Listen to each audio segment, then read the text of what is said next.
सतनाम बंदगी साहिब, सतनाम बंदगी साहिब, सतनाम बंदगी साहिब। साहिब एक वाणी में कहते हैं,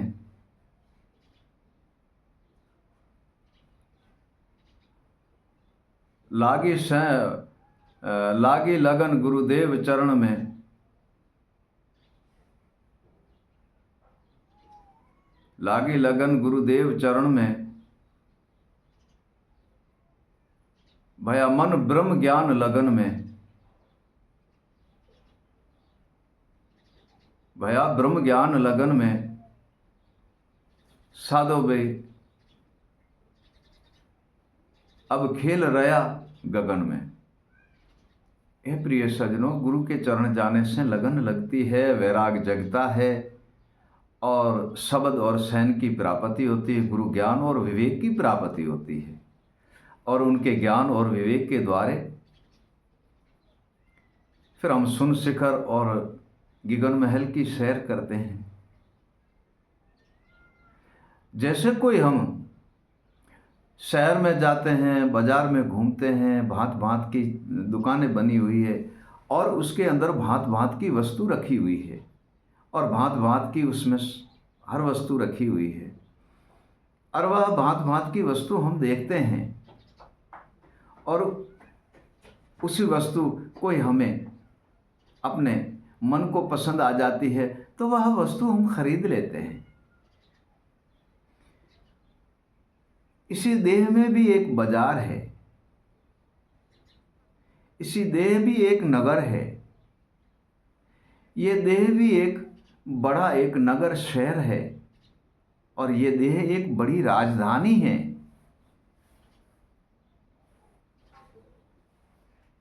प्रिय सजनों, ये देह में भी एक बाजार है, इसी देह में एक नगर है, बड़ी नगरी है देह के अंदर। वैसे तो बहुत नगरियां हैं परंतु एक सत की नगरी एक है और इसी देह में राजधानी है और राजेश्वर रहते हैं। इसी देह में, इसी देह के अंदर राजेश्वर रहता है। साहिब कहते हैं, ये देह में नगर अगम अपार है, इसी देह में नगर अगम अपार है।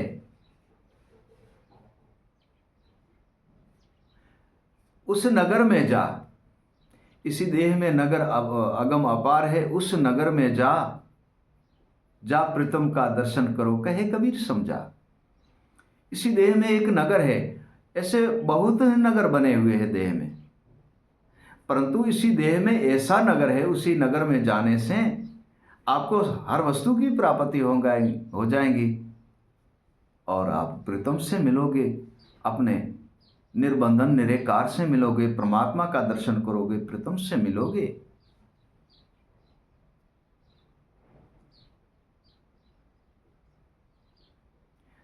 अविचल नगरी बसे तुझ माए, गुरु से लीजे लिखाए।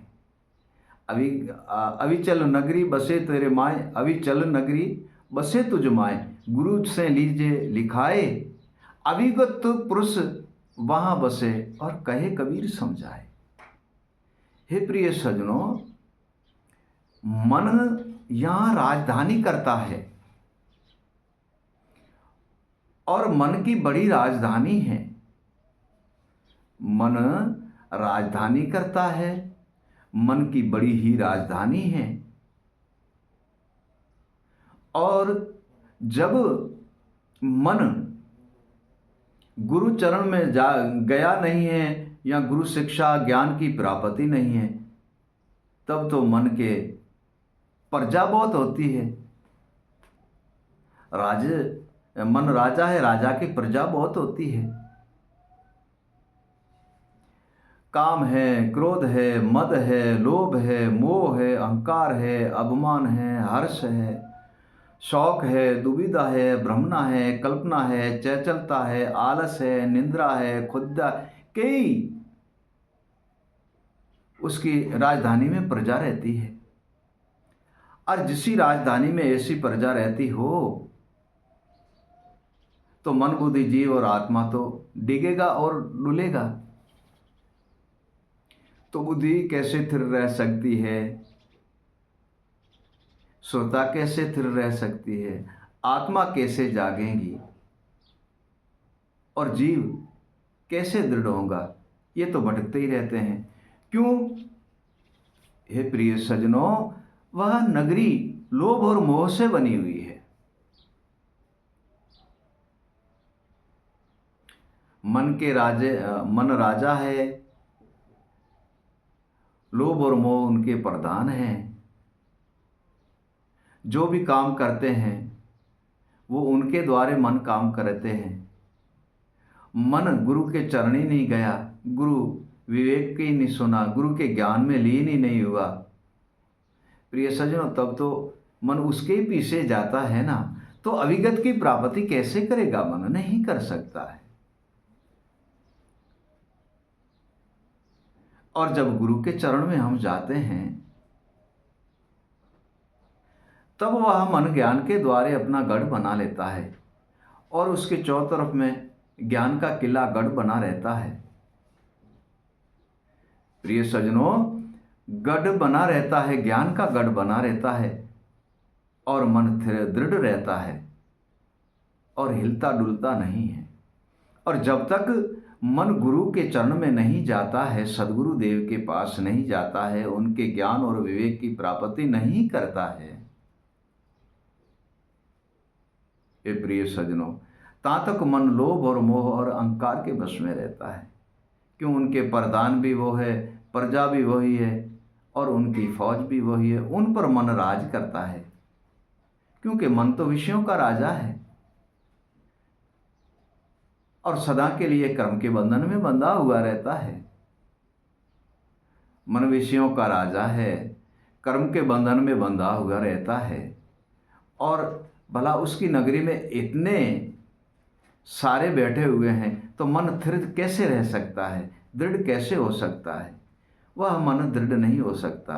राजधानी कर रहा है परंतु अशुभ शुभ नहीं, वह अशुभ कर रहा है। ऐसा नहीं है कि भाई राजधानी मन कर रहा है तो वो इसी नगर में स्थित है, नहीं। लोभ मोह अहंकार का जो नगर बना हुआ है उसके अंदर मन बैठा है और मन के पास तो सारे अशुभ ही वृत्तियां हैं, अशुभ ही कर्म है, अशुभ ही काम है, अशुभ ही सोच और बुद्धि है और अशुभ ही विचार है। तो वह कैसे शुभ कर सकते हैं? नहीं हो सकता प्रिय सज्जनों, नहीं हो सकता है। और जब मन सदगुरु देव के चरण में जाते हैं तो उनकी नगरी नई बन जाती है और वह लोभ मोह की नगर को त्याग करके उसकी दूसरे नगर में वो राजधानी बना लेता है अपनी। वह नगर कैसे बनता है? ज्ञान, विवेक, वैराग, गुरु सैन, गुरु शब्द, गुरु समरण और भजन और वाणी के द्वारे वह नगर बन जाता है। ज्ञान से मन सिद्ध रहता है, शब्द से सुरता सिद्ध रहती है, नाम में जीव समरण में लीन रहता है, अनुभव में बुद्धि सिद्ध हो जाती है और आत्मा को विवेक जगा देता है। इसको कहते हैं अविचल नगरी। जो साहब ने पहले भजन में और श्लोक में कहा था, अविचल नगरी में अविगत बसे, इसको कहते हैं अविचल नगरी। अविचल का कारण यह है कि हिलता डुलता नहीं, सभी जितने भी है तथा सर्वे ही दृढ़ रहते हैं। सुरता शब्द में दृढ़ हो जाती है, मन ज्ञान में दृढ़ हो जाता है और भजन स्मरण में जीव दृढ़ हो जाता है, बुद्धि अनुभव में दृढ़ हो जाती है और आत्मा विवेक में दृढ़ हो जाती है। फिर वो हिलते डुलते नहीं हैं। ये है मन की नई राजधानी। गुरु चरण जाने के बाद में मन को प्राप्त होती है। गुरु के चरण जाने के बाद ये सारी वस्तु प्राप्ति होती है। हे प्रिय सज्जनों, तो वहाँ इतना अविचल नगरी में ज्ञान, विवेक, वैराग, सैन, शबद, समरण, गुरु भजन और वाणी, इतना सारा ही कुछ साथ में हो, तो वहाँ कोई लोभ मोह अहंकार का नगर वहाँ ठहर ही नहीं सकता है, वह नगर उजड़ जाता है। तब साहब कहते हैं, एक अचंबा ऐसा देखा, दिया बस्ती शहर उजाड़ा। एक अचंबा ऐसा देखा, दिया बस्ती शहर उजाड़ा। उजड़ को तो फेर बसाया, अविगत नाम अपारा, अविगत भेद अपारा। हे प्रिय सज्जनों, काम, क्रोध, मद, लोभ, मोह, अहंकार, अपमान, हर्ष, शौक, दुविधा, भ्रमना, कल्पना, चंचलता, इन सब की नगरी को उजाड़ दो और फिर नई नगरी बसा लो। ज्ञान, विवेक, वैराग, सैन, शबद, समरण, भजन, वाणी, ये नगरी जब बन जाती है तो जो उनकी नगरी वह उजाड़ दी, ये नगरी बसा लो, तो अविगत भेद अपार मिल जाता है इनमें। ए प्रिय सज्जनों, इनमें ही अविगत अपार भेद की प्राप्ति होती है।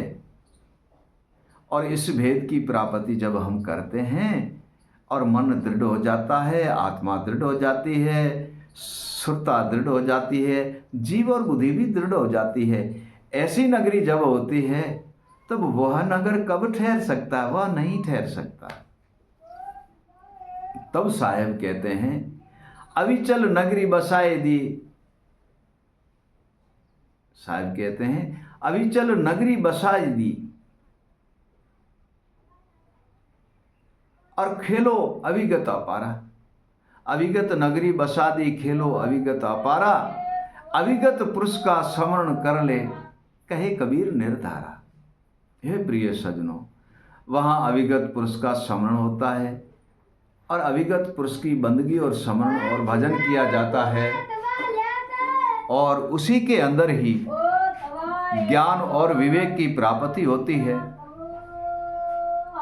और जब तक उनके ज्ञान और विवेक की जब तक प्राप्ति करनी है तो अविगत पुरुष के अंदर ही बैठकर हम कर सकते हैं, अविगत ज्ञान में ही प्राप्त कर सकते हैं। और वह अविगत पुरुष कैसे मिलेगा? इसी अविगत नगरी में मिलेगा, इसी अविगत नगरी में मिलेगा।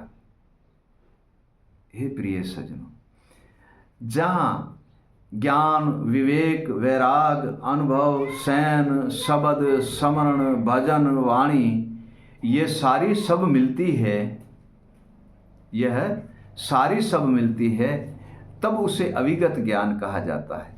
और ये सब मिलते हैं तब अविगत पुरुष की प्राप्ति होती है। हम बंधन से मुक्त होके और निर्बंधन हो जाते हैं, अविगत पुरुष के दर्शन करते हैं। प्रिय सज्जनों, ऐसी नगरी में रहने से सर्वे ही बंधन से मुक्त हो जाते हैं।